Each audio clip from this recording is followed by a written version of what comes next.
Buenas tardes, les damos la bienvenida al 16º Encuentro Virtual Latinoamericano de Diseño.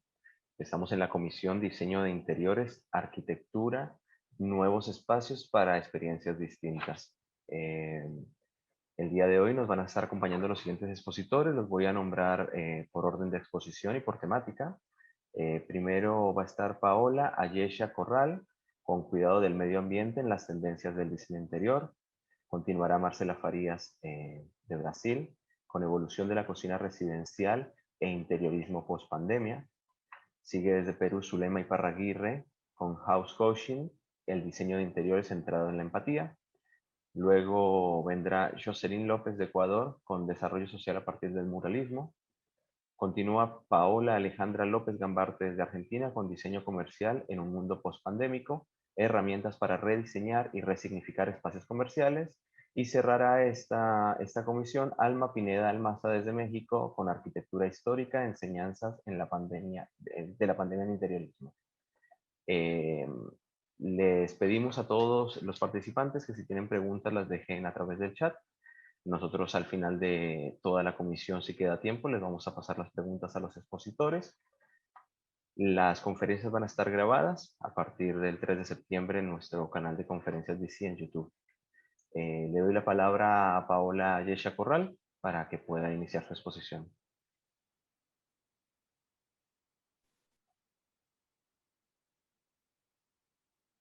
Hola, hola, muy buenas tardes. Eh, bueno, sí, supongo me escucho bien, ya habíamos hecho la prueba. Primero, agradecer por la oportunidad para participar dentro de este evento. Y me presento rápido, yo soy arquitecta con maestría en restauración de sitios y monumentos. Actualmente estoy como profesor investigador de la Universidad de Guanajuato, México, y estoy adscrita al programa de diseño de interiores. El tema que yo envié al evento fue una conferencia la cual titulé El cuidado del medio ambiente en las tendencias del diseño interior. Este tema, de manera general, bueno, lo vengo desarrollando dentro de la materia que soy titular, que es el taller de diseño interior, en el cual, bueno, estoy tratando de concientizar a los alumnos sobre el cuidado del medio ambiente mediante el uso de ciertos criterios en sus propuestas de diseño interior. De esta manera, bueno, al final se obtienen proyectos funcionales, habitables, estéticos, pero a la vez conscientes con el cuidado del medio ambiente. Y todo ello, bueno, independientemente de la tendencia de diseño, independiente de la conceptualización, el estilo que se maneje.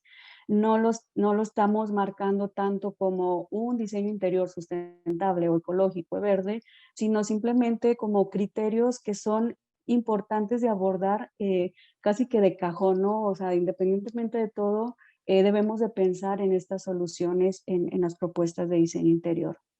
Se trata entonces de esta manera, bueno, lograr un equilibrio entre lo que viene siendo el proyecto, los usuarios y el medio ambiente. En este caso en específico, bueno, hablamos un poco de lo que es el diseño interior sustentable, ya que bueno, abarca los tres rubros, que es el medio ambiente, la sociedad y lo económico. Entonces hablamos de propuestas que no solamente contribuyen al cuidado, sino que se piensa en generar espacios saludables para los usuarios. De esta manera, englobo los temas dentro del taller en tres temas principales que hay que poner atención. El primero de ellos es la optimización de energía mediante el uso de las ecotecnologías. Ahorita se los voy a explicar. El otro es el generar mínimo impacto ambiental cuando hacemos esta selección de materiales como acabados o bien mobiliario, accesorios. Y por último, el pensar en estos espacios saludables, ¿no? Que se relacionan, que están relacionados pues con este cuidado también al medio ambiente. El primero de ellos es el de optimización de energía mediante el manejo de ecotecnologías. Tenemos que, bueno, se pretende aprovechar la energía natural, el sol, el agua, el aire, para poder minimizar los gastos energéticos, reducir el uso de electricidad, reducir el uso de agua, de luz y de gas. Para estos ejemplos tenemos, por ejemplo, si aprovechamos la luz solar, pues tenemos los paneles solares que nos reducen la electricidad, los recibos de luz, los calentadores solares que nos ayudan a reducir el consumo de gas y el gasto monetario.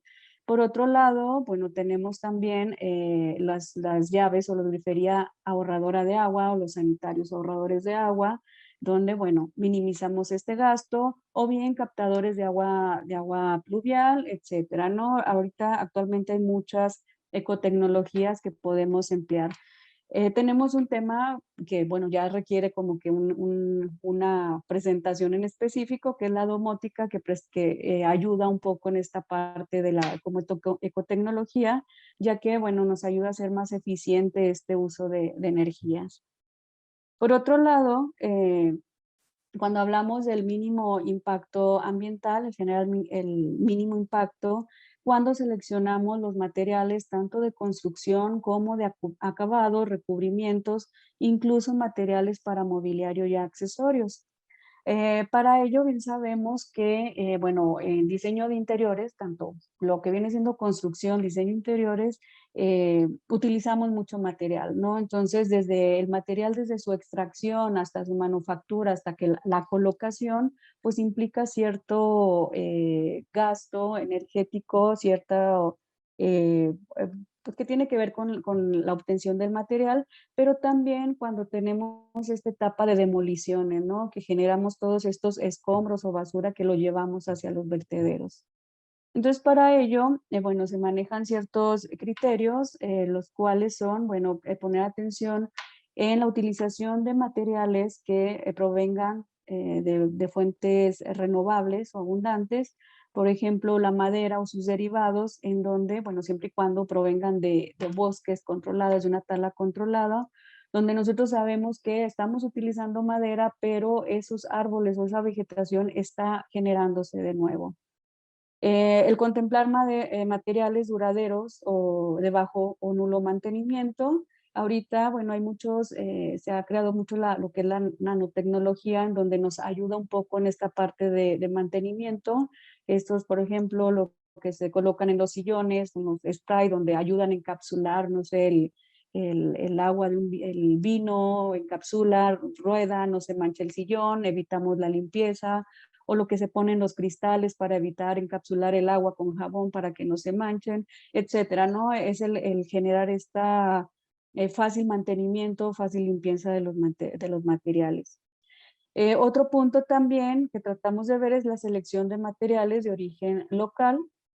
Aquí les hago énfasis de, bueno, en el lugar donde se vaya a hacer el proyecto de diseño interior, pues hay que detectar cuáles son los proveedores o empresas locales, ¿no? Si está en la Ciudad de México, pues investigar en la Ciudad de México qué es lo local, incluso qué artesanos hay en el lugar en donde uno pueda contribuir a la economía de estas personas o igual contribuir a propuestas de diseño que tengan, que se utilicen este tipo de artesanías.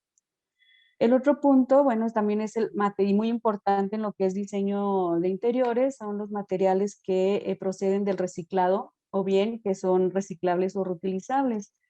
En esta parte, bueno, sabemos que ya en todo el mundo hay muchas empresas que se dedican a la fabricación de mobiliario, de acabados, producto del reciclado, más de las botellas de plástico, donde podemos ver mobiliario para interior, para exterior, podemos ver alfombras o acrílicos que están hechos a base del reciclaje de botellas, materiales para construir muros divisorios, etcétera. Ahorita ya hay muchas empresas que están apostándole más a este tipo de productos, pero también nosotros podemos contribuir de alguna manera cuando nosotros por lo general hacemos una propuesta de diseño, pues hacemos demoliciones. Entonces, yo siempre le comento a mis alumnos que hay que poner atención en qué demolemos, ¿no? Retiramos puertas, ventanas, alguna cerámica, pues el pensar en que si puedo yo utilizar esos materiales para bien hacer un diseño de mobiliario, un diseño de algún accesorio, o bien que yo pueda aprovechar algún producto de demolición para nivelar algún piso, el tratar de evitar, ¿no? El tratar de reutilizar lo mayor que se pueda de material que obtenemos de estas remodelaciones que hacemos, ¿no? Entonces yo creo que ahí los diseñadores de interiores tienen mucho campo en el tema de reciclaje y reutilización. Y el último tema que estoy manejando es el generar espacios saludables, esto para vivir de manera sana y bueno, aquí se contemplan todos los sentidos como es la vista, el olfato, el oído y el tacto. El primer punto, que es el aspecto visual, que tomamos en cuenta la vista. Aquí es importante, muchos de los criterios de la sustentabilidad marca que, bueno, debemos aprovechar lo más que se pueda la iluminación natural. Siempre va a ser más sano para nuestra vista el tener esta iluminación natural que tener iluminación artificial. Puede contribuir el manejar colores claros en el espacio interior, que ayuda a esto a que, bueno, tardamos más en prendernos nosotros los focos, ¿no? En el consumir la energía eléctrica. En caso de, bueno, ya necesitar la iluminación artificial, pues recurrir a focos ahorradores para minimizar un poco el gasto energético y, bueno, el dar una buena solución en cuanto a iluminación general e iluminación puntual según el uso que se vaya a dar al espacio, ¿no? En cuanto al olfativo, tenemos la calidad del aire interior. El diseño sustentable nos marca mucho esta cuestión de que debemos evitar el tener materiales o acabados que contaminen de alguna manera nuestro olfato, ya que algunos utilizan ciertos solventes, ciertos materias primas que desprenden cierto olor, ¿no? Que le llaman como compuestos orgánicos volátiles, los cuales pues van dañando, ¿no? Actualmente existen muchas casas comerciales de pinturas que ya utilizan estos solventes, disolventes de materias naturales, entonces ya ayuda de alguna manera a minimizarlo, ¿no? Igual nos marca lo de utilizar ventilación natural para evitar si hay algún tipo de humedad, el evitar los olores a humedad o el que se formen ciertas formación de hongos en los espacios interiores. Y otro punto importante es el utilizar plantas que purifican el aire interior, proporcionan oxígeno y absorben sustancias contaminantes. Algunos de ellos, bueno, en cada región los llamamos a lo mejor diferente. Lengua de tigre, la palma, el pato, la cinta, etcétera, ¿no? En otro aspecto tenemos la cuestión térmica, en donde, bueno, se trata de tener un espacio agradable térmicamente al usuario, recordando que si está muy frío, muy caliente, pues tendemos a optar por calefacciones, por refrigerantes, abanicos, lo que implica el uso de electricidad o el uso del gas, ¿no? Si complementamos con ecotecnologías, bueno, ya no es tanto, ¿no? Pero pues el tratar de evitar eso, ¿no? O bien la utilización de aislantes térmicos que, bueno, que sean de origen natural o que no sean de estas fibras que dañan o interfieren en el medio ambiente. Para ello, bueno, si nosotros nos ponemos a analizar cada uno de los rubros, tenemos ya algunas certificaciones que nos ayudan a nosotros determinar qué tan sustentable o qué tanto estamos participando en el medio ambiente, ¿no? Entonces existen certificaciones internacionales, una es el sistema LEED, en donde hay un apartado exclusivo del diseño interior, donde, bueno, podemos ver que toman en cuenta esta cuestión de la selección de materiales y la reducción de los gastos energéticos. Pero también hay otra certificación que es la certificación WIL. Esta certificación, bueno, toma en cuenta lo que es los espacios saludables, lo que les estaba mencionando anteriormente, donde se analiza en un espacio interior cuál es la calidad del agua, del aire, cómo se utiliza el agua, en cuanto al confort térmico, en cuanto al sonido, a los materiales que se utilizan, en cuanto incluso toman en cuenta la alimentación que tienen los trabajadores en un dado caso, en cuanto si tienen algún área para estar ejercitándose o dónde van a comer, que tiene que ver con todos estos aspectos que al usuario le llevan a un espacio saludable. Entonces, podemos basarnos en estas certificaciones si queremos ver qué tanto participamos en el medio ambiente, podemos basarnos en esto, ¿no? Si nos metemos a la certificación LEED, a la certificación WIL, nos podemos dar cuenta de los puntos que se manejan y nosotros casi como que ir palomeando para ver qué aspectos sí soluciono y cuáles, bueno, están un poco pendientes de solucionar. Igual cada uno en su país, bueno, ha de tener su certificación nacional, en donde, bueno, ya es importante como poner atención en mi lugar, en mi país donde estoy, qué es lo que me marca o qué es lo recomendable, ¿no? Y bueno, ya como consideraciones finales, ya me fui muy rápido, yo creo que ya dejé algunos temas, puntos importantes por mencionar. Entre las consideraciones finales, lo que les menciono es que, bueno, estos son algunos criterios que se deben de tomar en cuenta en cualquier propuesta de diseño interior. Si nos fijamos, son soluciones que no tienen que ver con alguna tendencia, no tienen que ver con alguna conceptualización, incluso con ningún estilo de diseño. Sí hay algunos interiores que podemos ver que su interior está formado por la reutilización de diversos materiales, incluso podemos ver la madera, los guacales de la madera, o podemos ver las botellas de vidrio, podemos ver miles de cosas, ¿no? Pero la importancia de, en cualquier propuesta de diseño, implementar todos estos criterios de diseño. Muchas gracias por escuchar Gracias. y creo que apenas terminé, ¿verdad? Perfecto el uso del tiempo, Paola. Mil gracias. Muchas Te gracias. invitamos a que sigas escuchando la comisión y esperemos las preguntas al cierre. Gracias. Bueno, invito a Marcela Farías con su presentación Evolución de la cocina residencial e interiorismo post-pandemia.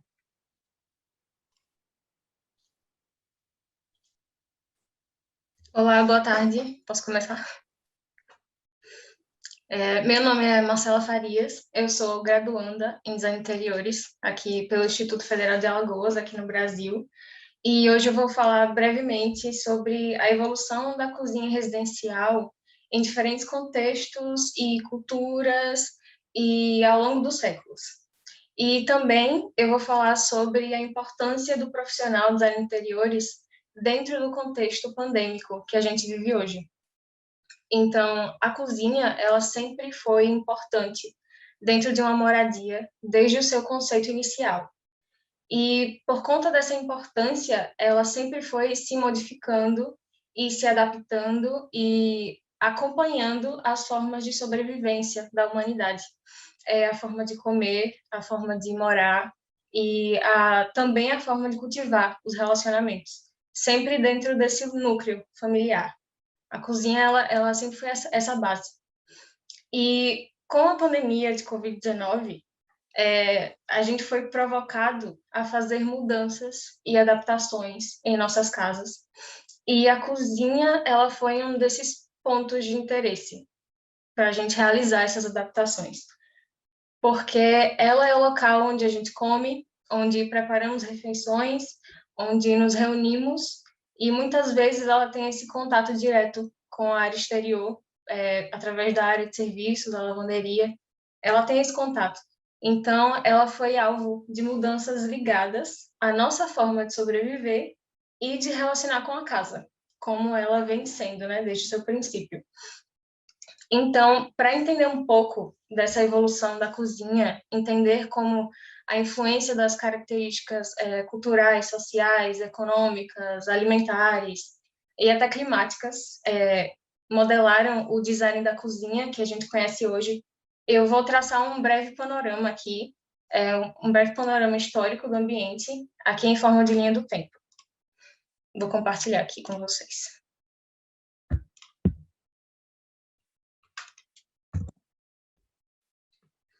Então, iniciando a linha do tempo, na Idade Média, até o século XVI, o conceito de cozinha era um fogão localizado no centro da residência e não havia separação de paredes entre a cozinha e os outros ambientes.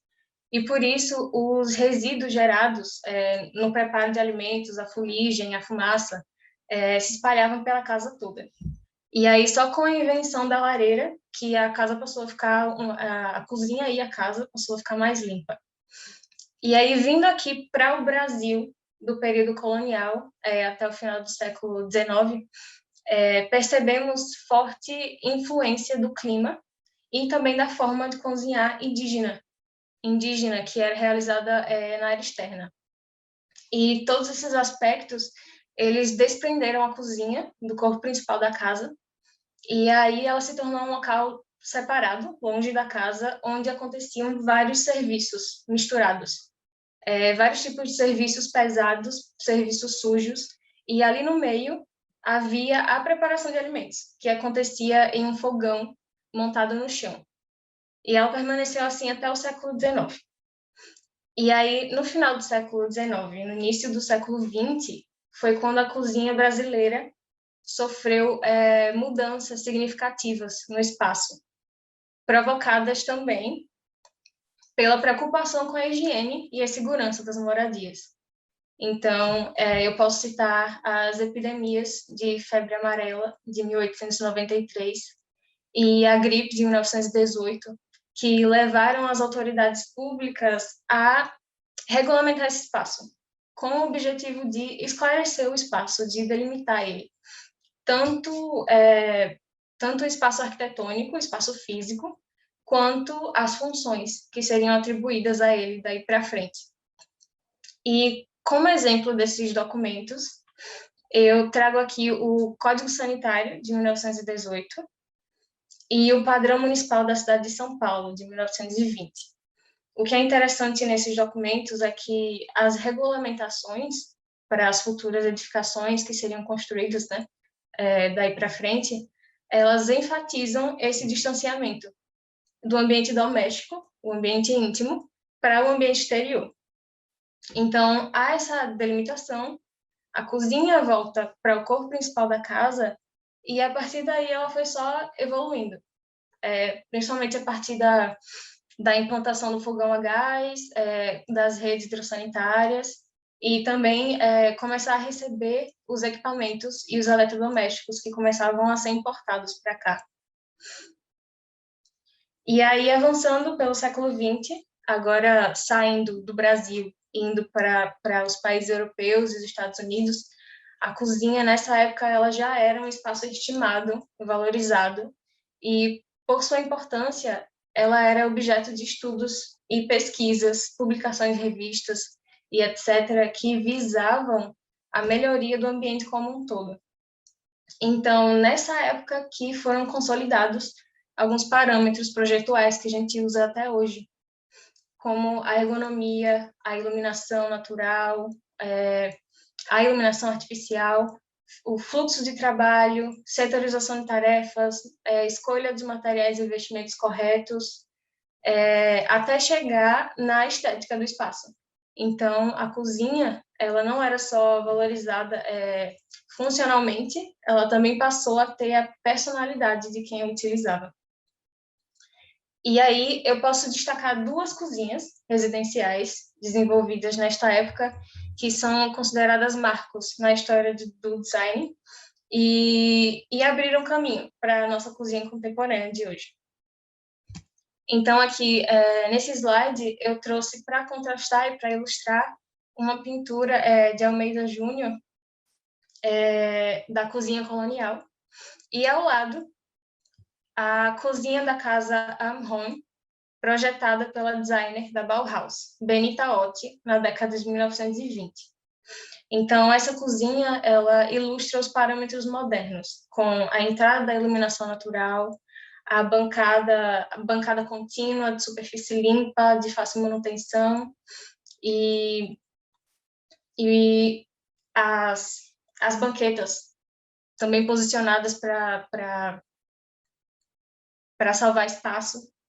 E aí, a outra cozinha que eu posso mostrar para vocês é a cozinha de Frankfurt, projetada pela arquiteta austríaca Margaret Schulte-Lihotzky. Então, essa cozinha ela já foi projetada visando a ergonomia, o conforto e o total aproveitamento de espaços pequenos. Então, essa evolução e essa atenção especial ao espaço, ela foi espalhada globalmente, e a cozinha passou a abrigar novas tecnologias e se tornou multifuncional. E a gente percebe que essa concepção espacial das cozinhas residenciais, elas vêm sendo transformadas não só pelo usuário, mas também por eventos socioculturais, científicos e tecnológicos a quais o usuário se submete. E aqui, falando em linha do tempo, aqui voltando para o tempo presente, a pandemia de Covid-19, ela trouxe essas novas necessidades e o profissional designer de interiores, ele já está sendo procurado para atender estas demandas e promover mudanças significativas no cotidiano. E a cozinha, ela está nesse processo de adaptações. O ambiente, ele passa por uma revisão geral no ato de projetar. Então, é um desafio que abrange a análise das mudanças necessárias e a escolha de onde aplicá-las. Então, se as mudanças serão na escolha de materiais antivirais, antibactericidas, fácil limpeza, manutenção, se é na preocupação com a entrada da luz natural, se é na delimitação de áreas sanitizantes em espaços estratégicos, ou até a reelaboração total do layout, entre outras várias intervenções já propostas por profissionais pesquisadores da área durante esse meio tempo. Então, o designer de interiores, ele vai daqui para frente agregar essas novas preocupações, essas novas soluções na sua prática profissional, que é nessa cozinha contemporânea, aí do lado. E ele vai propor adaptações em projetos de interiores entre os mais diversos contextos, porque foi um evento global. Então, é o exercício de reinventar o espaço da cozinha, assim como ele vem sendo reinventado a todo tempo. E para nós, estudantes e profissionais da área, perceber a forma como a cozinha vem sendo utilizada e projetada em diferentes contextos, é também entender como esse espaço ele é, ao mesmo tempo, particular e universal. E assim, a gente pode praticar o design mantendo esse olhar sobre o passado, também sobre o presente, e assim a gente pode contribuir melhor com o futuro. Muito obrigada.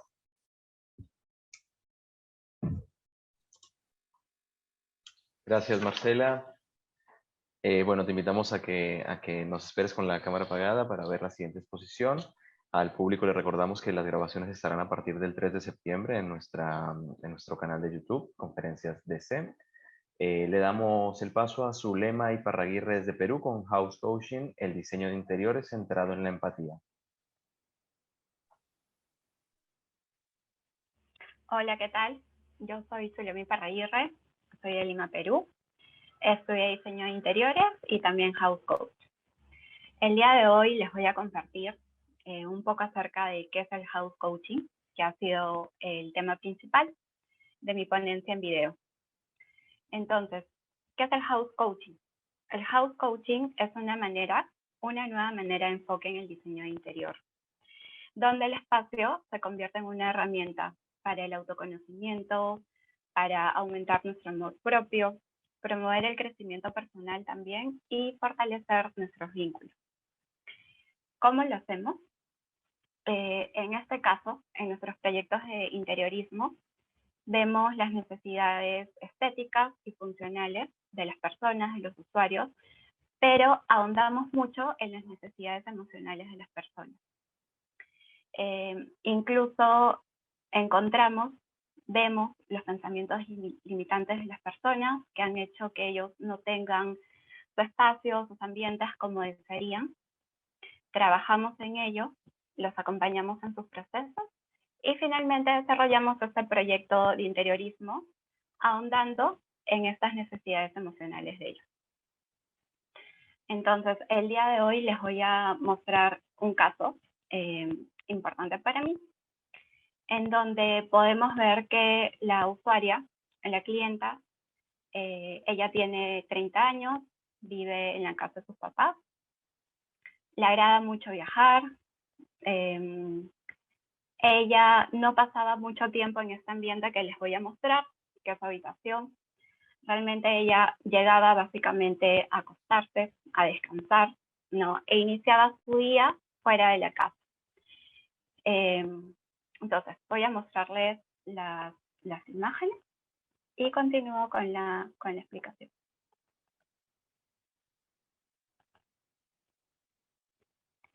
Entonces, esta era su habitación. Entonces, trabajamos con ella un ejercicio que se llama las 4 paredes. Por aquí ingresamos a la habitación, ¿no? Podemos ver que acá está su cama, tenemos aquí un ventanal grande, la zona de su closet, que era un espacio inconcluso, y por acá podemos ver espacio de almacenaje, ¿no? Que se había acumulando año tras año. Entonces, cuando hicimos este ejercicio con ella, ¿qué nos comentaba? Que la acumulación que se iba dando año tras año, ella en algún momento quiso ordenar, quiso depurar, pero siempre había algo en ella que hacía que avanzara y que lo dejara inconcluso.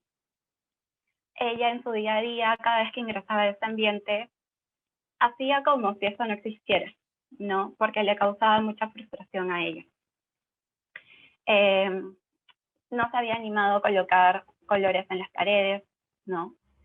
Le agradaba sí el tener este ventanal, no por la luz, e inclusive este tono claro le daba mucha paz porque sentía que era un ambiente caótico para ella.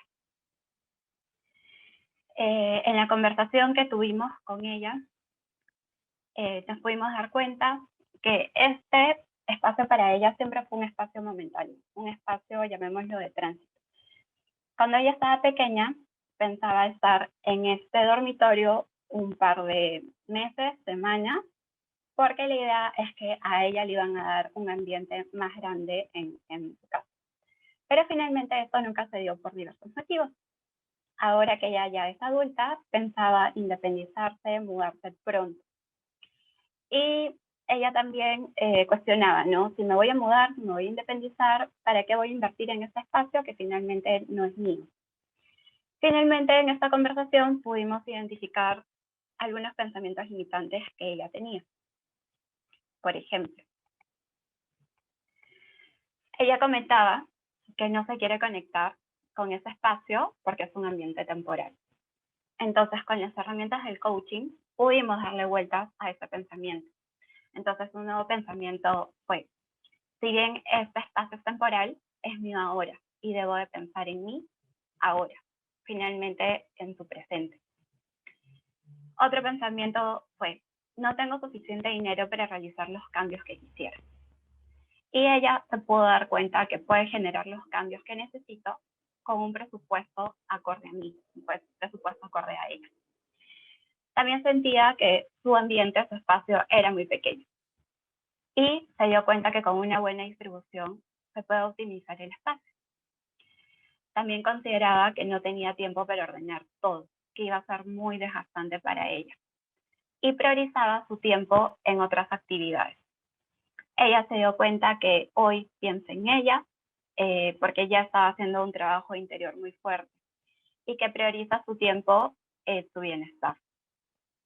Junto con otras herramientas, como por ejemplo, hicimos un ejercicio de tableros de Pinterest, en donde ella seleccionaba las imágenes de los espacios que no le agradaban y que sí le agradaban. De esta manera pudimos identificar sus gustos, sus necesidades estéticas, ¿no? Digamos, no marcando un estilo fijo, ¿no? Sino que era una combinación de gustos que ella tenía, ¿no? Y que era dable hacer esta mezcla también. Finalmente, como resultado, tenemos estas imágenes, ¿no? En donde podemos ver, digamos, este es el ingreso.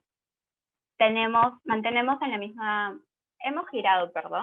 giramos la ubicación de la cama.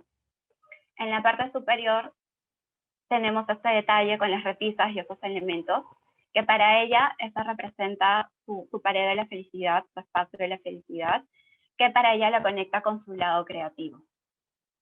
Entonces, la zona del closet, digamos, se colocaron unos muebles extras, unos muebles adicionales, algunos se reutilizaron, y podemos ver cómo ha habido acá un cambio abismal en cuanto al orden y lo que para ella también puede significar un espacio que le pueda brindar mayor paz, ¿no? Ella también deseaba tener una zona para meditar, entonces acá colocamos inclusive un tablero de sueños, ¿no? Con unas afirmaciones que eran importantes para ella. Entonces la idea es que ella cuando se despierte, lo primero que haga es va a su zona de meditación, conecta con sus sueños, conecta con estas afirmaciones e inicia su día. Entonces, podemos darnos cuenta que nuestros espacios influyen mucho en nuestro día a día, influyen mucho en nosotros. Y finalmente es un reflejo nuestro. Si nosotros estamos bien, podemos tener nuestros espacios que sean afín para nosotros. Considero que el house coaching es un proceso que involucra un viaje interior en donde vamos abriendo espacios para encontrar lo auténtico de nosotros y donde permitimos que esto se vea reflejado en nuestros espacios. Y con esto estoy acabando. Muchas gracias. Gracias, Zulema. Gracias, Marcela y Paola. Las invitamos a las 3 si quieren dejar sus datos en el chat para que los tengan los participantes. Estaría buenísimo. Ahora viene Jocelyn López. Jocelyn no había hecho la prueba. ¿Estás por ahí, Jocelyn? Perfecto. Perfecto. ¿Se te ve bien? Hola. ¿Tenés 15 minutos para exponer tus temas, Jocelyn? Gracias. Ya, sí, ¿me escucha bien? Tiene un poco de delay. Ya, listo. Entonces, bueno, para empezar, a ver, ahí está mejor. Sí, ahí está mejor. ¿Está bien ahí? Sí, está bien, está bien. Ya, para empezar, quería agradecer por el espacio a la UP. Siempre es bueno tener este tipo de espacios para poder compartir un poco las experiencias de cada persona y aquí vamos aprendiendo un poco de todo. Bueno, me presento, soy Jocelyn López, me saludo desde Ecuador y en esta ocasión, bueno, mi perfil profesional es multimedia y producción audiovisual con un máster en creación de guiones audiovisuales, pero el campo es súper amplio, entonces en esta ocasión vamos a hablar específicamente de el área gráfica y como les había comentado, el tema de desarrollo social a partir del muralismo. Así que, bueno, empezamos y primero plantearnos de dónde nace la idea y por qué hacer un mural. Bueno, la temática general de lo que se está hablando ahora es un poco esto de las nuevas experiencias, de cómo vivir el espacio, ¿no? Entonces, la idea, para mí, a mi criterio, no es que esté escrito en ningún lado esto, pero yo he llegado a la conclusión de que la idea nace a partir de, ya sea una problemática, puede ser social o puede ser de idealismo, política, de alguna molestia social de pronto que se quiera argumentar a favor o en contra. Por otro lado, puede ser el deseo neto de expresar algo, una forma de comunicación. Y como tercer punto, yo le he puesto la transformación del espacio, una transformación simple y general del espacio. Podría ser como el ejemplo de la anterior expositora, algo como para sentirnos bien, simplemente, con el espacio. Que también esto puede venir vinculado con una propuesta, ¿no? Como puede ser convocatorias para festivales o para alguna fundación o alguna cosa en específico. Yo en lo personal he tenido la oportunidad de trabajar con organizaciones como ONU Mujeres, como el ACNUR o Aldeas Infantiles de SOS, que se vinculan directamente a temas sociales, como un poco de vulnerabilidad y tal vez ayuda humanitaria que hacen que se genere esta conexión, este involucrar a la gente con la obra que se va a hacer sin necesidad como que de tanto proceso por la temática en sí que es bastante sensible, ¿no? Y bueno, la idea de hacer un mural tiene que estar muy anclada al discurso que queremos dar. No deja de ser una forma de comunicación, una forma gráfica que tal vez puede ser muy específica, puede ser general o puede ser ambigua, pero es algo que va a estar así, como que soltamos y hay que pensar en las consecuencias de eso que soltamos, ¿no? Porque tal vez lo que yo expreso, mi idea inicial como artista o como comunicadora, tal vez no es la forma en la que la recepta otra persona. Entonces, tener claro este discurso de qué es lo que quiero decir y cómo hacer que no se confunda, a menos que la idea sea que se interprete de cualquier forma que el espectador quiera darle, ¿no? Entonces, bueno, tomar en cuenta esto de que se va a generar un cambio en el espacio, nuevas experiencias, siempre como que intentar que sea a favor, ¿no?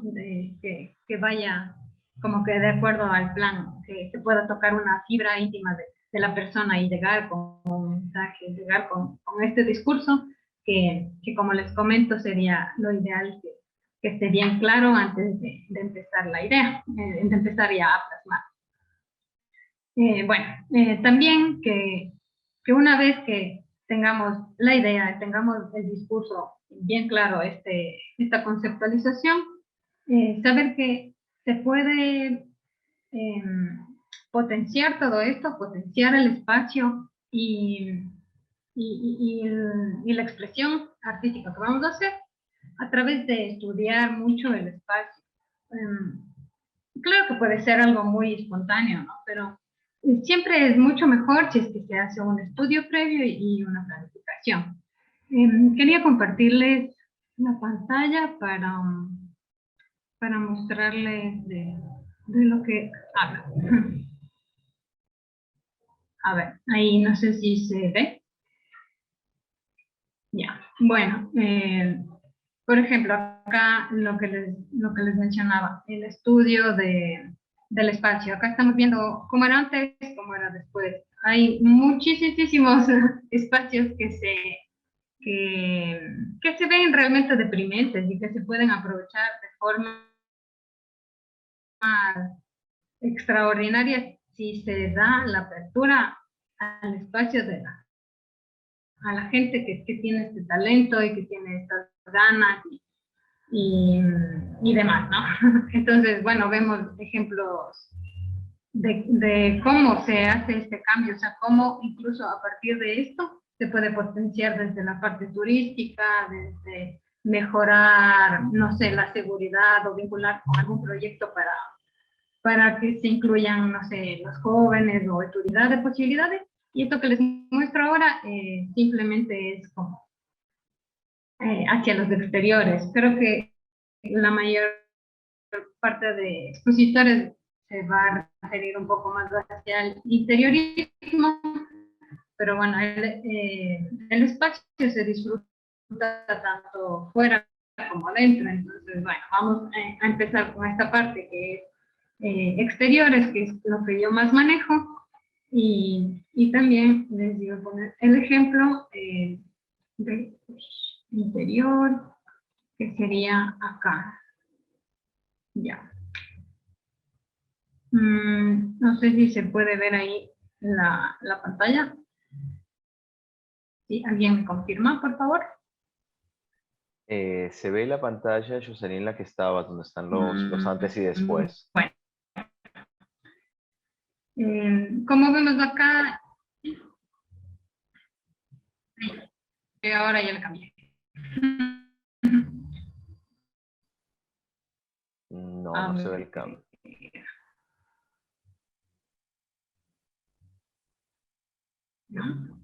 A ver, voy a volver a poner. Ya, ¿ahora se ve? Ya te confirmo, dame un segundo. ¿Me confirmas, por favor, si es que se ve? ¿Sí? Ya. Sí, ahí se ve. Bueno, para continuar. Acá hay unos ejemplos, en cambio, si se trata de, ya, perfecto, de interiores, de cómo acompañar un espacio, cómo reafirmar tal vez una idea o darle un concepto determinado, dependiendo de lo que se quiera decir, ¿no? Aquí están cosas un poquito fuera de lo común, pero por ejemplo se maneja mucho, yo qué sé, en negocios de cafetería, sushi, cosas así, y tener en cuenta mucho la paleta, que les ha puesto acá colores fríos, colores cálidos, tener en cuenta la psicología del color y cómo esto puede influenciar en el mensaje que se quiere montar, que de lo que les listo. Ya. Bueno, continuemos hablando un poco de la parte ya como artística de la persona que va a hacer la obra. Hay personas que pueden tener ya la experiencia, pueda que tal vez no, hay gente que tiene tanta experiencia que ni siquiera necesita hacer un boceto, sino que se van ya directamente sobre la marcha a crear algo, ¿no? Y hay otras personas que, bueno, por lo general se trabaja de esta forma, que es con una planificación previa, que es igual lo que yo les recomiendo en caso de que sea primera vez que van a incursionar en este mundo o que no haya tanta experiencia, tal vez no haya tanta seguridad. Teniendo esta planificación no hay mucho pierde. Entonces, bueno, familiarizarse con el espacio, con los materiales, tener la idea clara para poder pasarla a un boceto. Y luego, ¿cómo empezar? El éxito, a donde deberíamos dirigir todo esto de lo que les he venido hablando, es a involucrar a la gente con el espacio que vamos a intervenir y también con la intención que tenemos, con este mensaje que tenemos.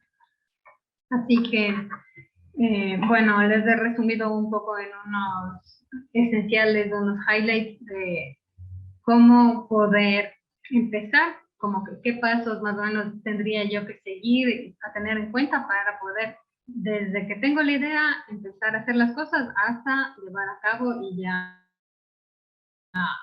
tener la ejecución, que, bueno, si pueden mirar la comisión en video, tengo un ejemplo súper específico de algo que se hizo en la ciudad en la que yo vivo, que es respecto a la parte turística, un sector en el que se conoce por que se hacen helados de crema, pero no está tan potenciado como podría ser, ¿no? No se ha sacado tanto provecho. Entonces, yo vinculé mi discurso con el tema de los helados y bueno, ahí pueden observar todo el proceso. Bueno, volviendo a lo de los pasos, quería numerarles, ¿no? Bueno, en primer lugar, sería definir la idea y el espacio, o el espacio y la idea, porque puede partir desde que van caminando por la calle y ven una pared fea, por ejemplo, una pared así súper deprimente, como les decía antes, y se enamoran del espacio y dicen, ahí quedaría tan bien tal cosa, o yo podría cambiar esto, o conozco a tal persona que, bueno, así, pueden ir surgiendo las ideas. Entonces puede ser desde que viene a la pared, a partir de ahí crear el boceto, o hacer un boceto como con unas dimensiones, o sin dimensiones como para adaptar a algo, y luego conseguir una pared que se adapte a eso que quiero hacer. Eso en primer lugar. En segundo lugar, hacer un boceto, puede ser digital o puede ser análogo. Ahora tenemos mucha libertad en este sentido, que incluso desde el teléfono se puede hacer, pero sí, es una guía importante el boceto, y a partir de tener el boceto en líneas, lo que sigue es rellenarlo con colores, bueno, a menos que sea monocromático, que solo se mantenga de un lineal, ¿no? Si es que se le va a dar color, proceder luego de eso como un punto 3, darle color, darle una paleta definida de color para que tenga cierto orden, como que mueva un poquito más hacia el diseño, como que algo mucho más, que se vea hasta más ordenado, ¿no? Entonces, si ya tenemos definida la paleta, podemos conseguir los materiales. Dependiendo de con qué material uno se sienta más cómodo, puede ser acrílicos, puede ser latas de spray, o marcadores, o cosas así, porque igualmente hay mucha diversidad en materiales que se pueden usar, y bueno, que tendrían que irse adaptando a la paleta y a la idea que ya está plasmada en el boceto. Luego de esto, tener, importante, tener el permiso del espacio que se quiere usar, que claro, se puede hacer sin permiso, pero eso ya sería un poco vandálico, y ya depende de la persona, y no se puede hacer las cosas con tanta tranquilidad como tener el espacio, tener el permiso y poder demorarte todo lo que quieras haciendo bien lo que se concibió desde un principio. Eso como punto 4. Punto 5, tener presente el transporte. 6, preparar bien el muro para que no absorba demasiado material, bueno, etc. 7, pasar del boceto a la pared. Y 8, la ejecución. Creo que me estoy quedando sin tiempo. Y bueno, finalmente, decirles que es un mundo súper lindo, que si lo pueden hacer en papel, si lo pueden hacer en formato pequeño, lo pueden traducir a formato grande, y se animen a hacerlo, porque no hay peor gestión que la que no se hace. Listo. Con eso. Perfecto, Jocelyn. Muchísimas gracias, Jocelyn. Aprovecho para comentarles a todos que los contenidos sobre los cuales se están exponiendo todos en esta comisión están disponibles en www.palermo.edu/encuentro. Le damos la bienvenida a Paola Alejandra López Gambarte, con diseño comercial en un mundo post-pandémico. Paola, adelante. Hola, ¿cómo están? Buenas tardes. ¿Se me ve? ¿Se me escucha? Hola. Se ve y se escucha perfecto. Bueno, ¿cómo están? Mi nombre es Paola López Gambarte, yo soy arquitecta y magíster en diseño comunicacional. Hace 10 años que me dedico acá a Buenos Aires a diseñar espacios comerciales. Bueno, mi tema es el rediseñar y resignificar espacios comerciales en tiempos de pandemia, pero para hablar del diseño comercial y de resignificar y rediseñar algo que está muy en boca, la palabra me resignifico o rediseño, eso hay que comprenderlo desde el lugar de que existe la resignificación en arquitectura y rediseñar. Para lo mismo, un objeto que se resignifica, que cambia sus funciones, debe generar esas nuevas y contener en sus nuevas funciones indicadores para que el usuario o el cliente que entra a un espacio que lo conoció siendo otra cosa, lo pueda volver, se pueda volver a conectar con el mismo y entender esa nueva función. Entonces, en resumen, la palabra resignificar en arquitectura y en diseño existe. Y para resignificar un espacio, primero el mismo tiene que contener en su forma de comunicarse códigos. Códigos en arquitectura, que son los elementos que me ayudan a entender esa nueva función, que pueden ser sintácticos, como por ejemplo de estructura, pilar, techo, piso. Pueden ser semánticos, que son los que nos importan y los voy a detallar más adelante, o tipológicos, como una iglesia o un hospital. Uno cuando le dicen, vas a una iglesia, ya sabe en su mente cómo asociar la forma iglesia, qué espera de solo la palabra iglesia. En cambio, los códigos semánticos son distintos, que son los que vamos a utilizar ahora, porque tienen funciones primarias, utilitarias, y funciones secundarias connotativas. Por ejemplo, no sé, una silla sirve para sentarse, sí, pero también si es una silla de un rey, ya connota distinto. Lo mismo con una fotografía de arte o de moda que una fotografía familiar. Ambas son fotografías, pero tienen una connotación distinta, lo mismo que el vestido, la ropa, no es lo mismo una camisa normal a una camisa de un diseñador o un vestido de Iris Van Herpen, por ejemplo. Entonces, las cosas pueden significar otras cosas y tener otras funciones más allá de su función utilitaria. El comprender eso y desde la premisa de diseño entender lo que implica resignificar y entender esos códigos me ayuda a mí como arquitecta o diseñadora poder comunicarme mejor con el cliente o el usuario que va a visitar mi espacio. Dejando todo eso claro, vamos a pasar con los temas como comprender lo que es el diseño flexible, lo que es el espacio, la experiencia y la ayuda de la tecnología, sobre todo en generar espacios en estos tiempos de pandemia, las prioridades de los espacios comerciales en tiempos de COVID y qué aprendimos de lo mismo.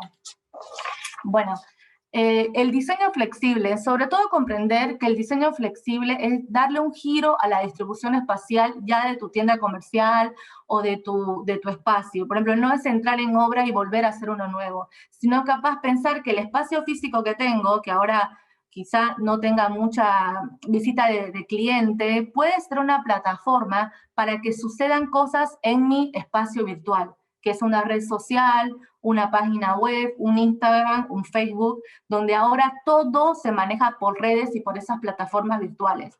Entonces también comprender que mi espacio se puede resignificar, puede tener nuevas funciones, pero está en mí saber y conocer los elementos que me ayudan a comunicarlo al usuario. O sea, que no se pierda y diga, yo conocí esta tienda o este espacio físicamente y la verdad no entiendo qué me quiere comunicar en las redes sociales, no me puedo asociar, hasta lo dejas de comprar. Entonces, no, hay que decir, bueno, mi espacio físico ya dejó de ser un espacio físico donde el cliente viene, quizá por un buen tiempo, pero sí puede ser una plataforma para que sucedan cosas en lo virtual, porque ya no solo vendes un producto, sino que generas una experiencia, que es la experiencia de compra. La experiencia de compra es lo que en realidad comunica la identidad, los valores y todo el mensaje que tiene atrás cada marca, o sea, la identidad de la marca en realidad. Podés comunicar tu estilo de vida, tus conceptos, por ejemplo, hay muchas que hoy en día hablan de la sustentabilidad, el reciclaje. En la videoconferencia que mandé tengo ejemplos locales y ejemplos internacionales, pero que al final voy a mostrar un internacional porque es bastante interesante. En ambos, ya sea en los de afuera o en los de acá, veo que se genera mucho la experiencia de compra. Por ejemplo, que compro un accesorio y no solo compro el accesorio, sino la forma en cómo me llega, el packaging, el diseño, veo la red social y cómo me comunica, hay todo un mensaje atrás de la chica tomando el café con el accesorio. Entonces, ya su espacio físico ahora es un espacio virtual donde generan nuevas funciones. Entonces, está bueno conocer eso y tenerlo a favor de uno para poder llegar a más personas con tu marca, con tu producto, y sobre todo entender que el espacio físico ahora puede ser un escenario para toda una realidad virtual distinta. Bueno, después de eso, yo hablo sobre las prioridades de los espacios comerciales en el tiempo de COVID, por ejemplo, gestionar el mercado, gestionar el personal que va a la misma, la experiencia de compra, que es la importancia que tiene hoy en día experiencia de compra, porque te genera bienestar, todos queremos estar bien y comprar esa sensación de bienestar. Y, bueno, sobre todo nos abre a preguntas como, ¿qué ofrecemos? O sea, ¿cuál es conocer nuestra gama de productos? Saber qué es lo que vendemos, cómo nos comunicamos, si bien no tenemos capaz en un equipo de branding o un equipo que nos arme la identidad corporativa, el arquitecto o el diseñador que está a cargo de ese espacio o de esa marca debe por lo menos conocer el guión de la misma para poder comunicarlo mejor y que el cliente o el usuario lo comprenda. ¿Cómo actuamos en estos momentos? ¿Hacemos eventos virtuales? ¿Hacemos algún tipo de servicio, algún plus en la entrega o el monitoreo de la entrega de mi producto, ver que todo llegó bien en tiempo y forma? O sea, ¿cómo actúo? ¿Y qué actividades online genero? Pero sobre todo, ¿cómo nos vemos? Y para entender cómo nos vemos, tenemos que conocer nuestra identidad, la arquitectura de nuestro espacio, el diseño de interior y la tecnología que podría aportar a sumar esa experiencia de compra. Para finalizar, no quise explayarme mucho porque tengo 2 videos para mostrarles y a ver si puedo compartir pantalla. quisiera, a ver, creo que son estos. No, no, no. A ver, acá. ¿Se ve la pantalla que comparto? ¿Hola? No, todavía no se ve nada. No, no se puede ver. ¿Por qué no No, se ve? ¿Y ahora no? no. Abajo tenés el compartir pantalla y cuando haces clic te abre para seleccionar Ajá. dónde. Quiero ir al escritorio, pero no veo. A ver, quizás lo tenga que abrir. Sí, seguro lo tienes que abrir y compartir Ah, listo, directamente la sí. aplicación. Sí, sí, ahora creo que lo puedo abrir. Listo. Bueno, vamos a ver un video de una tienda en Japón que se llama la marca Hi Panda y nació en tiempos de pandemia y es una marca que está dedicada para la gente teenager de Hong Kong, perdón, de Japón, que es la que consume esta marca y dicen, vamos a hacer un espacio físico fantasma de 300 metros cuadrados donde va a ir el usuario, va a ir o el cliente del espacio con que hay un iPad a la entrada del local y con el iPad va recorriendo cada uno de los espacios de la marca y todo funciona a través de la pantalla. O sea, empieza a haber un avatar, empiezan a suceder cosas en la tienda. Entonces, eso nos implica que hay marcas que ya no necesitan que vaya la persona capaz físicamente a ir a comprar el producto, sino que es un espacio donde lo virtual lo puedes ver desde tu celular, puedes inclusive si tienes ganas ir al lugar y tener esta experiencia, pero ya todo va por la realidad virtual. Entonces ahora se los voy a compartir para que vean lo que actualmente está sucediendo en el mundo. ¿Ya lo pueden ver? Sí, se está viendo. Bueno, le voy a poner play. A ver si lo puedo agrandar. Ahí va.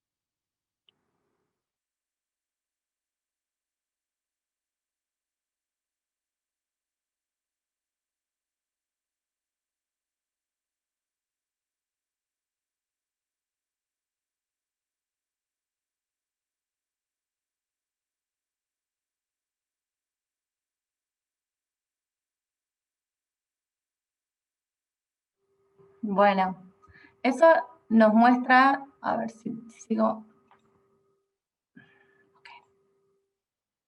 Ahora volví, ¿me ven?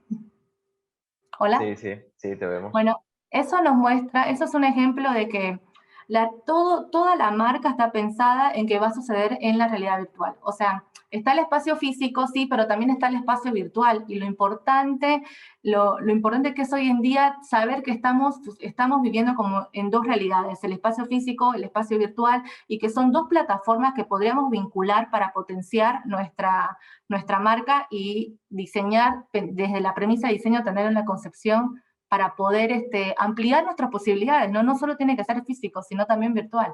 Acá hay otro ejemplo que tengo de Burberry, que es también en China, que maneja, se divide en dos, no solo el espacio virtual, sino que también el físico, la gente puede ir y probarse algunas cosas, pero también al llegar a la tienda tenés una aplicación y hay un avatar en forma de un venado y podés probar a través del avatar, ver cómo se va probando esos sacos de lluvia muy conocidos de la marca. A ver si tengo que abrirlo primero. Igual es muy cortito, es un segundo. Pero a ver si puedo compartir.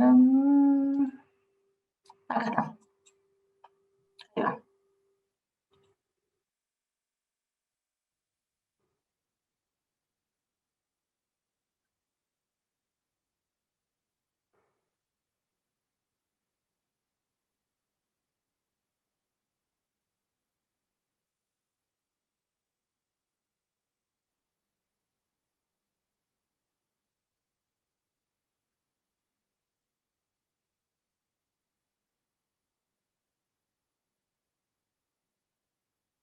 Bueno, en este ejemplo muestra claramente cómo la importancia de tener no solo la tienda física, sino generar en la plataforma virtual algún tipo de movimiento, o sea, de identidad. O sea, la identidad no solo está representada por el local físico, sino que también genera otro tipo de experiencia.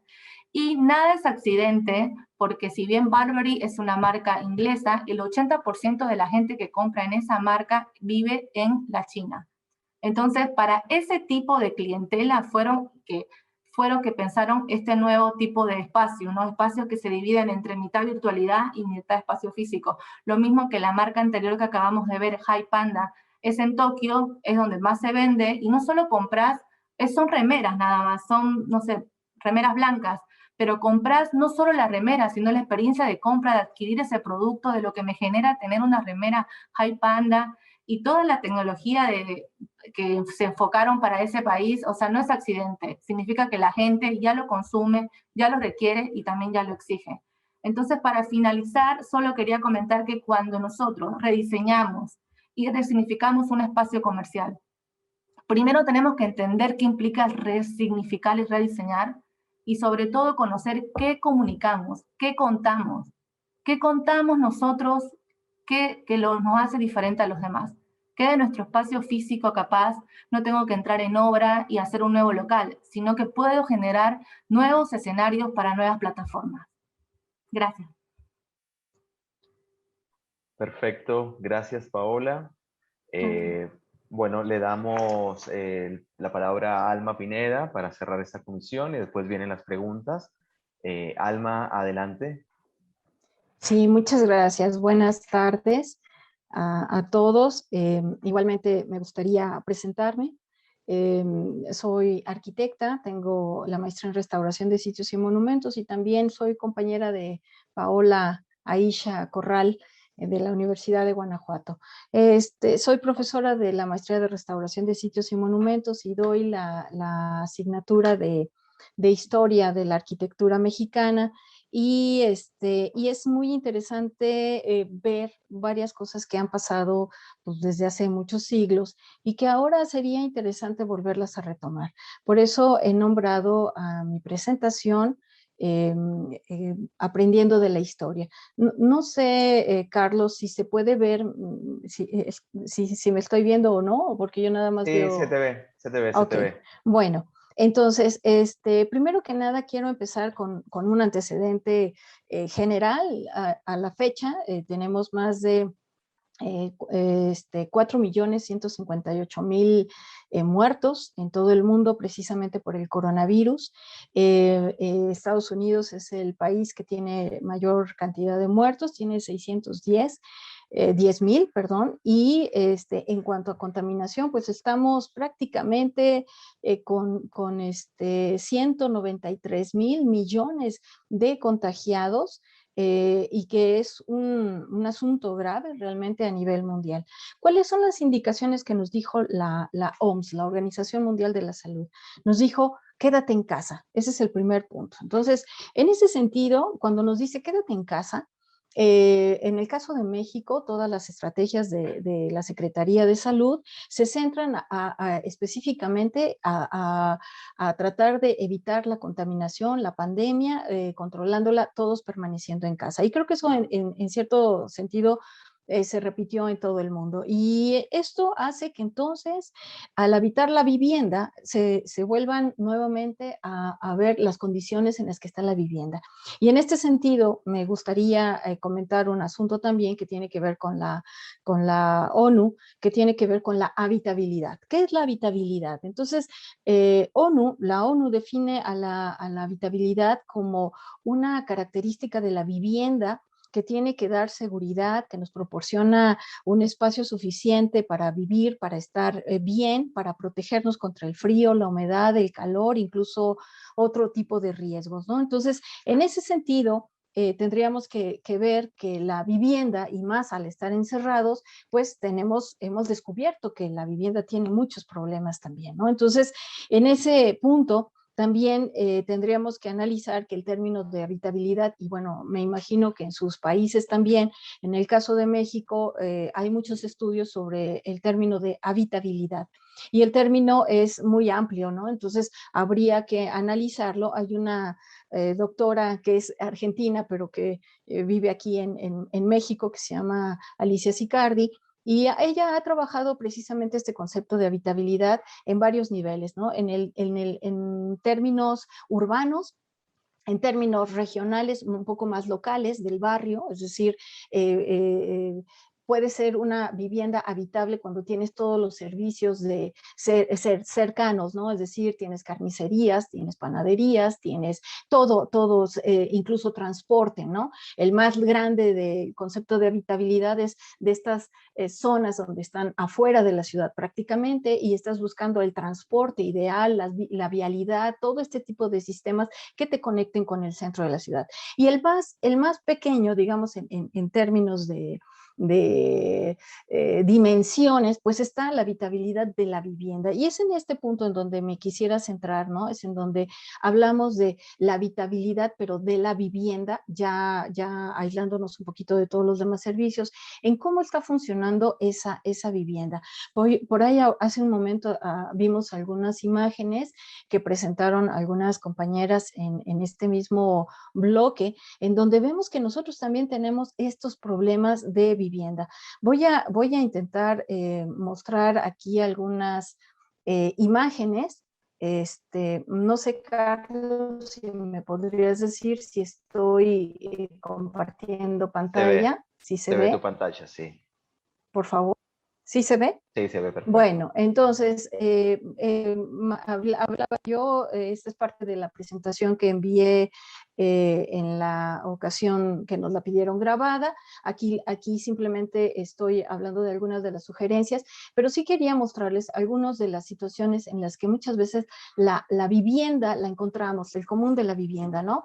En México, y yo no sé si hace un momento una de las compañeras mostró unas imágenes similares y cómo proponía algunas cosas, como dijo la maestra Paola hace un momento en su primera ponencia, en el taller hemos estado trabajando a ver cómo solucionas ese espacio en su espacio interior. Ya ahorita es interesante estas propuestas que nos ponen en otros países, ¿no? Pero creo que en general uno de los problemas que tenemos graves en México, cuando menos, es que somos sumamente acumuladores, ¿no? Entonces, estos son ejercicios, fotos de unos ejercicios que les pedí a mis alumnos que tomaran. Y efectivamente nos cuesta mucho trabajo deshacernos de las cosas, ¿no?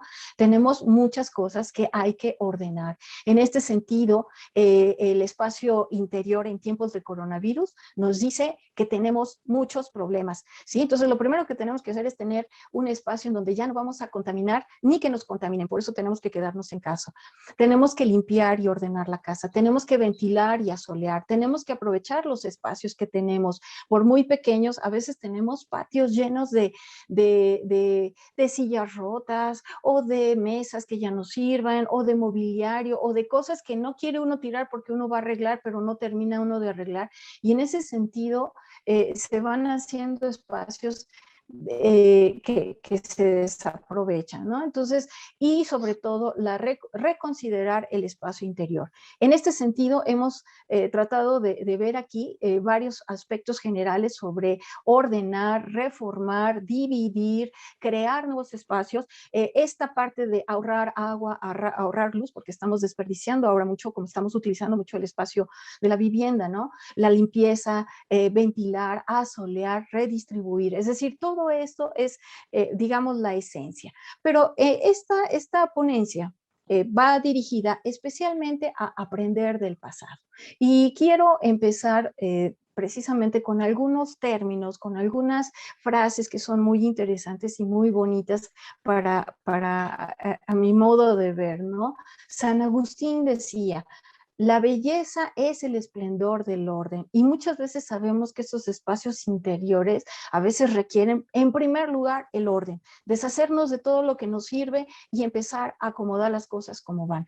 Hay hay algunos pensamientos que les voy a poner aquí, dice Jean-Nicolas Louis Durand, que dice, es el arte de componer, la arquitectura es el arte de componer y de realizar todos los edificios públicos y privados.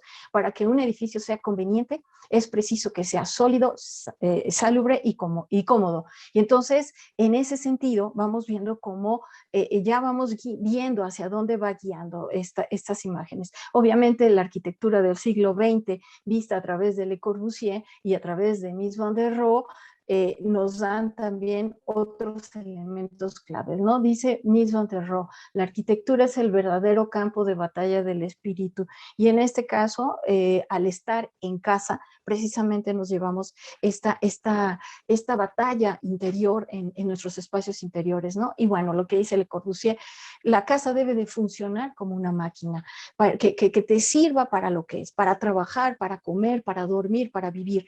Entonces, esas frases me parece que son importantísimas. Ahora, me voy a centrar ahora sí a esta parte de aprender del pasado. Esto que están viendo ustedes son unas casas, digamos, prehispánicas, ¿no? Que de alguna manera estas casas, antes de la llegada de los españoles, han dejado mucha huella dentro de la arquitectura vernácula y popular de México.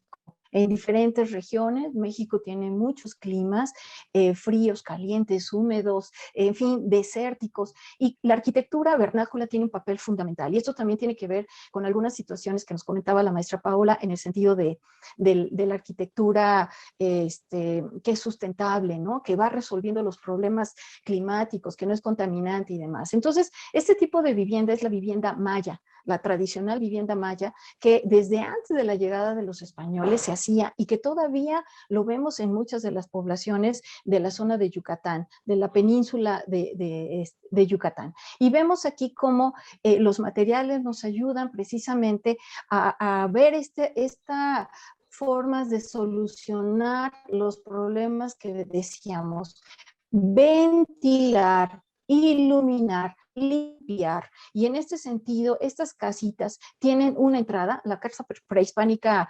mexicana, digamos, no tenía ventanas, simplemente tenía las puertas de un lado, otra puerta del otro lado, que nos ayudaba a que se hiciera un cruce de ventilación. Esto vemos también parte del interior. Se utilizaban los aplanados que desde la época prehispánica pasan a la arquitectura popular ya colonial, ya cuando vienen los españoles, pero es muy interesante ver cómo se utilizaba la cal, que por su sola intención ya es higienizante, ¿no? Entonces, bueno, vemos aquí que ya esta cal impide que se metan los animales al interior de los muros, ¿no?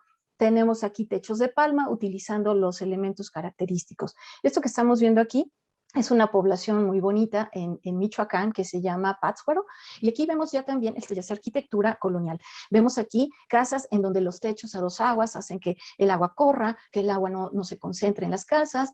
Vemos también otra cosa que son los guardapolvos, que están hechos de un material que se llama congo, que es una especie de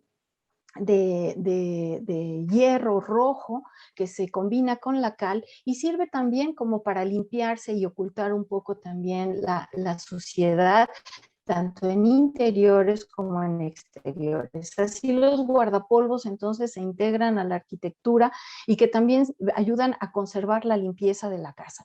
Obviamente los aplanados siguen siendo de cal y vemos esta transmisión de muchos saberes de la arquitectura arquitectónica con la arquitectura contemporánea. Bueno, vemos aquí también otra aportación prehispánica que pasa a la arquitectura colonial y que también incluso todavía ahora lo vemos, que son estas famosas cocinas de humo. Las cocinas de humo que estaban hechas con carrizos y que permitían la entrada y salida del humo, porque en estas cocinas se hacen las tortillas y se hace con carbón y sueltan humo y entonces no se concentra, sino permite la ventilación de un lado a otro. Esto que les estoy mostrando, fíjense, la casa anterior es de Yucatán, de la zona sur de México. Ahora me voy al norte de México, al norte, en Baja California Sur. Y ahí en Baja California vemos estos ejemplos de casas de pescadores que están hechas con un material que se llama palo arco, que es un tipo de carrizo muy, muy duro, que conforme se va secando es todavía más duro y mucho más resistente que un carrizo normal, por ejemplo, que encontramos en el centro o sur de México. Y esto hace que estas casas sean ventiladas, que sean limpias, en fin, que se puedan tener un cierto orden. Dentro de estas enseñanzas también es importante reconocer, por ejemplo, ciertos elementos. Esto que estamos viendo aquí es una cisterna en Yucatán, y esta cisterna está hecha con una resina de un árbol que se llama chucún. Y este chucún se revuelve con la cal, con la arena, y se coloca como un aplanado en el interior. Sirve para recibir agua, incluso hasta viene el color como de azul. Es un higienizante también de forma natural que todavía en el siglo XXI se sigue utilizando en los aplanados de las casas. Entonces, esto también, y te ayuda a purificar también los ambientes, elimina los animales que puedan penetrar también. La arquitectura colonial, aquí vemos unos planos de una casa barroca, ¿no? La arquitectura colonial trae estos patios interiores. La arquitectura prehispánica también tenía patios interiores, era muy cerrada, lo que sí no tenía eran ventanas, pero la arquitectura colonial lo que propone es la propuesta de patios, que además las habitaciones que se coloquen alrededor van a tener ventanas que se van a ventilar hacia los patios. Entonces, esto ya también nos va llevando hacia estas propuestas de más limpieza, de más purificación, entradas de sol y entradas de luna, de aire. Y en este punto vemos aquí algunas casas de esta ciudad de donde nosotros vivimos. Repito, somos de la ciudad de Guanajuato, es una ciudad patrimonio de la humanidad. Esta es una casa barroca que se encuentra también en el centro, es la casa de Lucas Alamán, y que tiene su patio, y podemos ver aquí las ventanas que dan hacia el patio para la ventilación. En estos espacios también a veces encontramos donde se ubicaba el agua que se destilaba para ser utilizada todos los días, y que se encontraba en el cubo de la escalera y junto al patio, para que de alguna manera el agua se conservara fresca, fría también. Vemos aquí otra casa, se llama la Casa del Marqués de Rayas, también en Guanajuato, en donde vemos igual la importancia de los patios, siempre en este sentido de las ventilaciones, ¿no? Una casa en Querétaro, la Casa de la Corregidora, con patios, con andadores todo alrededor del patio, una casa en la Ciudad de México. Es decir, estos patrones se repitieron en todo México. Y aquí les muestro una casa en Pátzcuaro. Esta es la casa de Huitzimengari, de un príncipe, que en donde vemos aquí los aplanados. Bueno, vamos viendo aquí que también los españoles trajeron estos vidriados que se utilizaron en los guardapolvos, por no mencionar también toda la parte del higienismo del siglo XIX que se dio en Europa, y que de alguna manera nos invitaba a instalar baños, a poner los techos, a ventilar de forma natural. De alguna manera, Barcelona y París, digamos, de alguna manera nos fueron influenciando a todas las ciudades americanas, y que en México pues igualmente nosotros lo tenemos. Y bueno, finalmente ya nada más termino con las aportaciones de la arquitectura del siglo XX. Esta es la casa de Diego Rivera y de Frida Kahlo, que hace un arquitecto que se llama Juan O'Gorman, también mexicano, con todos los principios de la arquitectura del siglo XX, que también nos llevaba a remontar estas formas de limpieza y de ventilación que nos pide precisamente esta pandemia. Y bueno, y con esto termino mi presentación. Muchas gracias por su atención. Alma, muchísimas gracias. Gracias. Llegaste a tiempo y forma. Les agradezco a todos por sus exposiciones. Ahora paso a dar algunas preguntas que fueron quedando a través del chat, que nos fueron enviando. Vamos a comenzar en el orden de la comisión, así le damos tiempo a los demás para prepararse. Para Paola Yesha, ¿estás por ahí, Paola?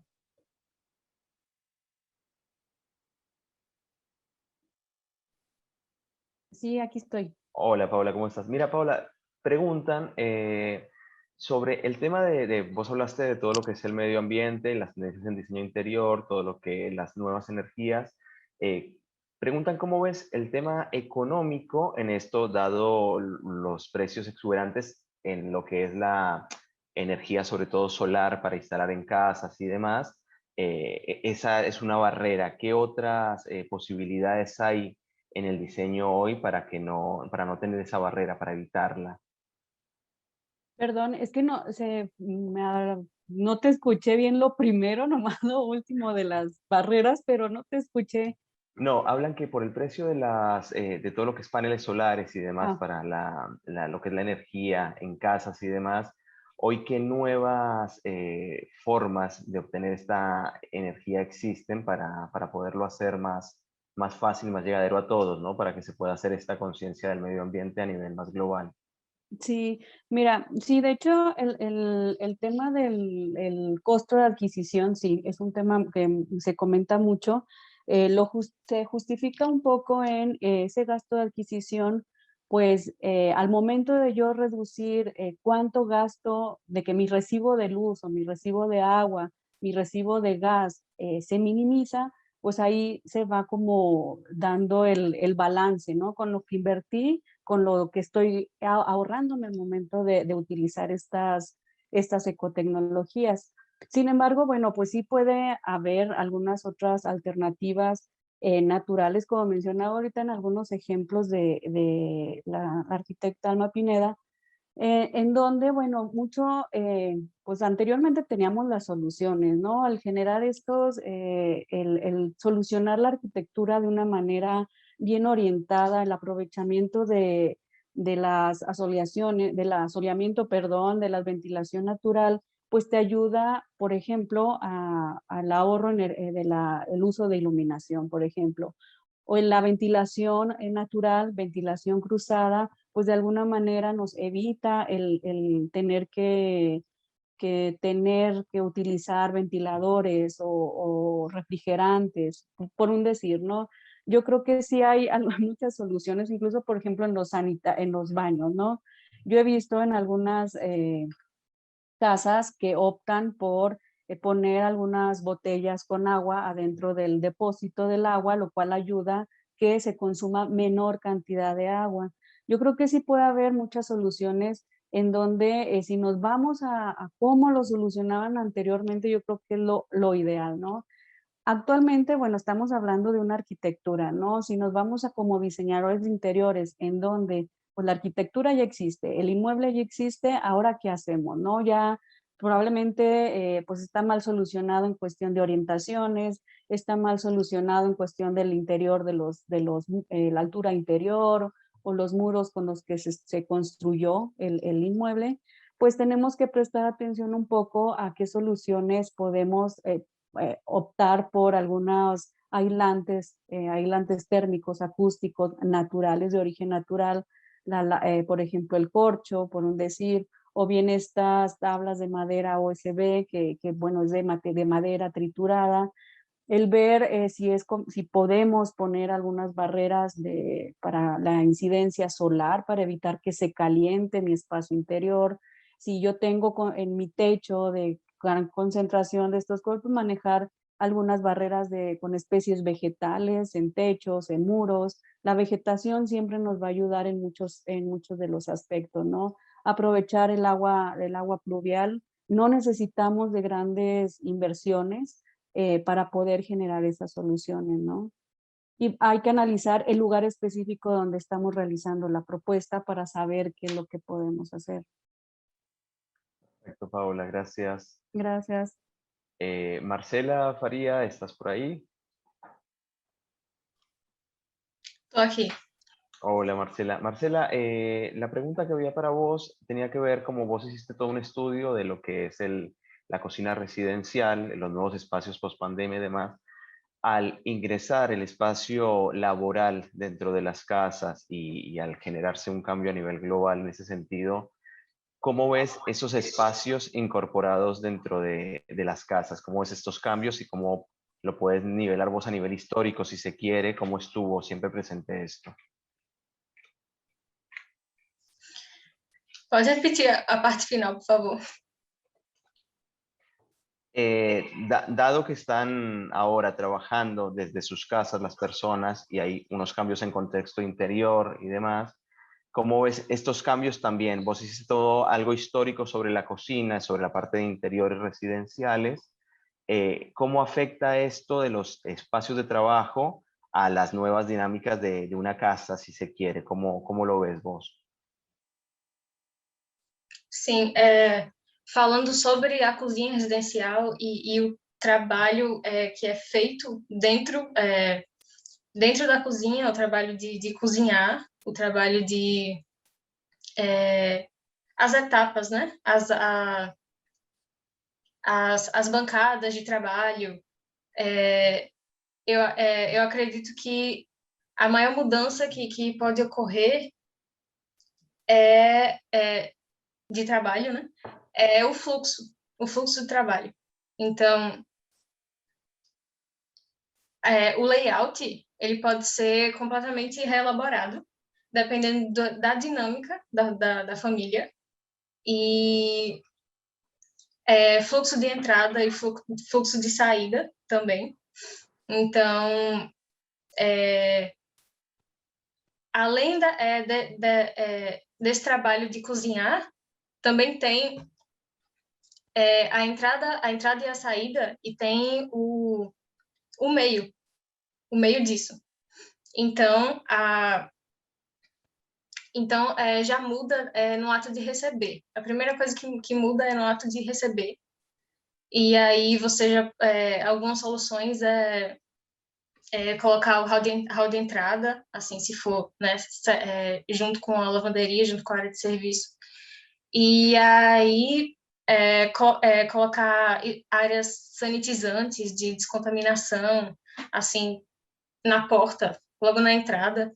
E dentro, a dinâmica muda completamente, porque... Não completamente, mas dependendo do usuário, mas ela muda porque a segurança, ela passou a ser uma parte importante. Então você tem que pensar em separar o que é íntimo e separar o que é público, exterior, né? Então, acho que é assim que vai afetar mais, assim, a parte da cozinha, de fluxo, fluxo mesmo, movimentação lá dentro, e também reinventar os processos de trabalho. Acredito que seja isso. Perfecto. Gracias, Marcela. Zulema, ¿estás por ahí? Hola, Sí, ¿qué Zulema, tal? ¿cómo estás?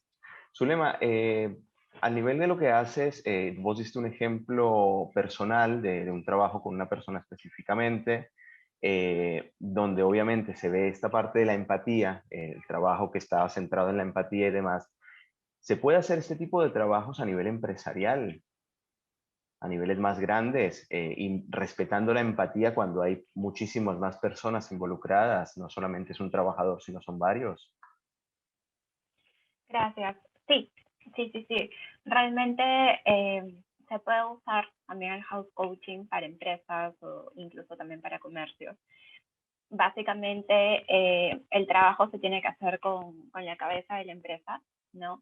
Para ahondar, digamos, un poco sobre la perspectiva, la imagen que él considera que debe tener la empresa, cuáles son sus valores, las funciones, ¿no? Que nos dé toda la información que se necesita, como cuando se hace el trabajo con una persona o una pareja o una familia, ¿no?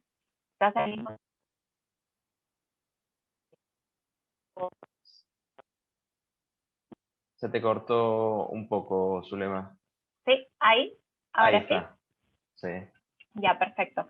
Básicamente te comentaba de que sí se puede hacer el house coaching para empresas o para negocios, ¿no?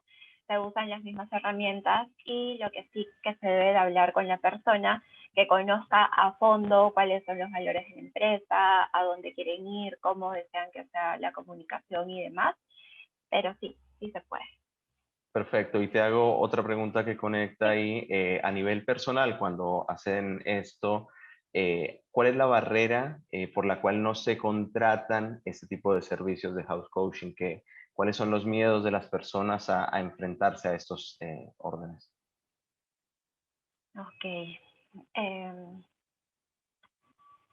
Digamos, de por sí es algo nuevo, ¿no? Es algo nuevo este enfoque que se le está dando al diseño interior. Entonces, un poco las personas, muchas no saben que se puede ahondar de esa manera, ¿no? Y también no son muy conscientes de estos pensamientos limitantes que pueden tener, ¿no? Incluso a mí me ha pasado, ¿no? De que a veces no quieres afrontar estos miedos que puedes tener, ¿no? Estos por ahí demonios internos, porque no es un proceso tan sencillo, ¿no? Tienes que mirar dentro tuyo, tienes que conocerte, ir más adentro, ya traspasar esta capa un tanto superficial e ir más allá. Entonces, el enfrentarte contigo mismo es un proceso un poco delicado, profundo, pero considero que hay un gran cambio. Hay un gran cambio, hay un antes y después. Y considero que eso es. Perfecto, Zulema, muchas gracias. Gracias. Jocelyn, ¿estás allí? Hola, Jocelyn, ¿cómo estás? Jocelyn, la pregunta que va dirigida a vos es sobre el tema del, justamente, la pandemia y el muralismo. Al encerrar la pandemia a la gente en sus hogares y al reducir la circulación en las ciudades, ¿cómo ves todo el tema del muralismo? ¿Hubo alguna reconversión? ¿Hubo más espacios barriales, si se le quiere, que fueron afectados por el muralismo o que podrían ser afectados por el muralismo, dado que ya los grandes espacios comenzaron a perder el interés de la gente?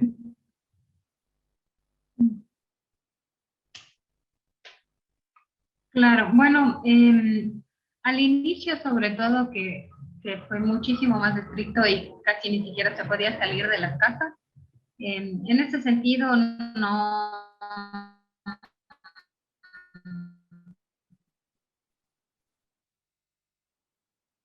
no era recomendable salir, exponerse y todo lo demás, ¿no? Y esto también trae un poco de deterioro, porque los muros son un alto impacto y un alto alcance, pero se va a ir deteriorando con el tiempo, ya sea porque le pueden vandalizar, le pueden tapar con algo encima, o puede que se afecte por la lluvia, se le vaya bajando la tonalidad y todo esto. Entonces, bueno, ya que todo el mundo estuvo mucho tiempo en sus casas, se podría decir que se abrieron dos posibilidades, ¿no? Que ahora que ya tenemos un poco más de apertura para salir y todo, que tal vez se les pueda dar una nueva vida, y también aprovechar la parte de muralismo, pero interior. Yo, por ejemplo, ¿no? Había medidas de seguridad por un tiempo en mi país que nos impedían salir los fines de semana. Entonces la gente se volvía loca porque quería, o sea, no sé, el encierro como que pone a la gente en condiciones psicológicas medias extrañas, pero por ejemplo en mi caso yo aproveché para trabajar en espacios en mi casa que estaban medio abandonados, como lo habían dicho en otras exposiciones, y se le da una nueva vida, o sea, de tener el material en la casa y luego darte el tiempo para poder hacer lo que podrías hacer afuera también, desde casa o en la casa. Yo que sé, tengo a unos abuelitos, mucho, entonces yo les propongo esto. Me puede dar permiso para yo hacer tal cosa en su pared, o puede incluso vincularse con lo que mencionas, algo más, algo barrial, algo. Perfecto. Alcanzaste a responder, te desconectó, se ve. Vamos con Paola López Gambarte, ¿estás ahí? Sí. Hola, Paola. ¿Cómo Hola, estás, ¿cómo estás? Paola? ¿Me ves? Paola, Ya, sí, ya te volví. veo, te veo. Ah. Jocelyn, se te cortó, se llegó a entender todo, te agradezco mucho. Sí. Paola, para vos la pregunta, vos diste unos ejemplos que Sí, mezclaban mucho sí. la Está bien. virtualidad. Gracias también. Este caso en el tema de la arquitectura y el diseño no está llevando a que se pierda el espacio físico y al no haber tanta interacción física con las personas, a que en realidad se esté abriendo la puerta a eliminar el espacio comercial en sí y a pasar por espacios comerciales virtuales. No, porque en realidad es como que es como, por ejemplo, tener una nueva plataforma, o sea, capaz que antes de tomar en cuenta la virtualidad, yo me enfocaba como en el espacio, nosotros hablamos del espacio online, que es un Instagram o una plataforma, y el espacio offline sería el físico. Entonces, antes solo nos enfocábamos en lo físico, pero ahora, ¿por qué quedarme solo con esto si puedo tener otras plataformas donde también poder utilizarlo como herramienta para mantener mi marca?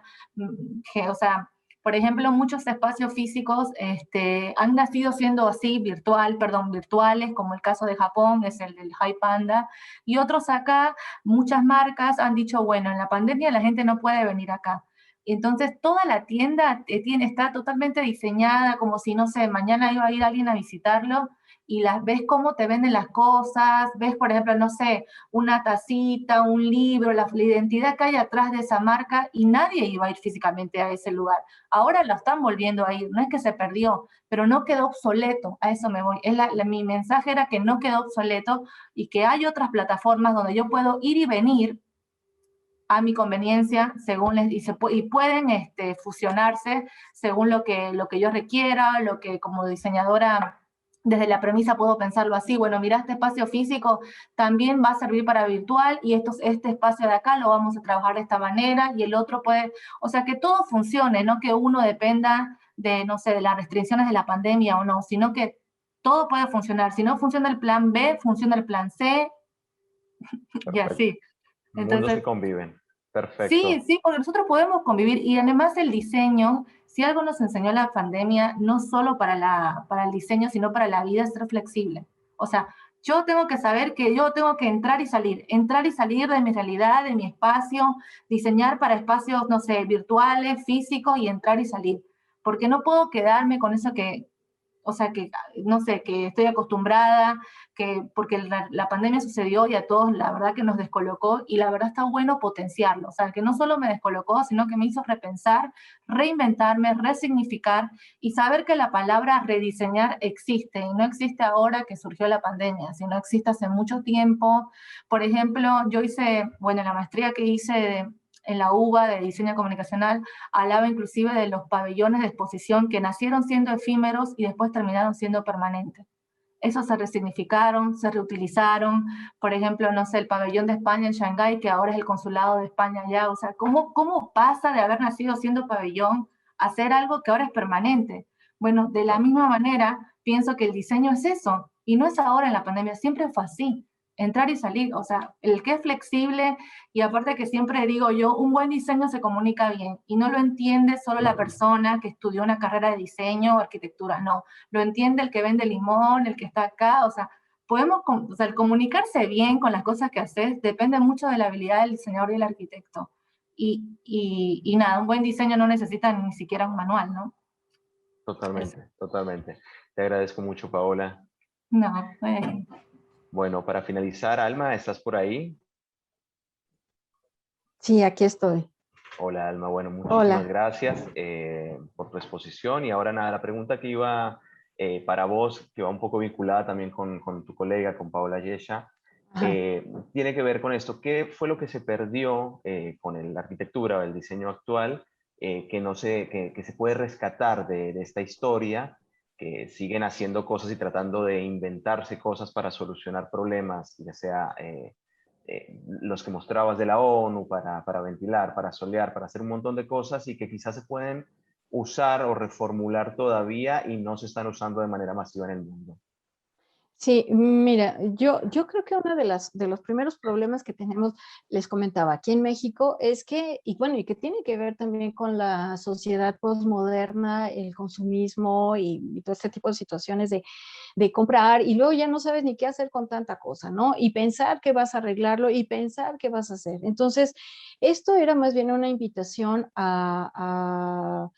pues arreglar, acomodar, a aprovechar mucho de lo que ya está, ¿no? En México hay reglas claras en los reglamentos de construcción que dicen que debes de tener ventanas, que debes de tener esto, aquello, es decir, varias cosas que ya están contempladas y que de alguna manera la gente, sobre todo cuando han sido obras de autoconstrucción, pues han perdido, ¿no? O no toman en consideración esta situación. Por ahí Paola comentaba las casas mal orientadas, ¿no? O sea, lo que significa tener una casa bien orientada, aprovechar el sol, aprovechar los vientos dominantes, aprovechar este tipo de situaciones que ya se tenían desde la arquitectura prehispánica, la arquitectura colonial y obviamente la arquitectura del siglo XX, ¿no? Entonces, ese tipo de cosas las hemos perdido en cierto sentido, ¿no? Aprender a ventilar, aprender a abrir. Me llamó mucho la atención la propuesta de Zulema, porque ella hacía estas propuestas en este sentido o sea, toma el problema, lo resuelve, ¿no?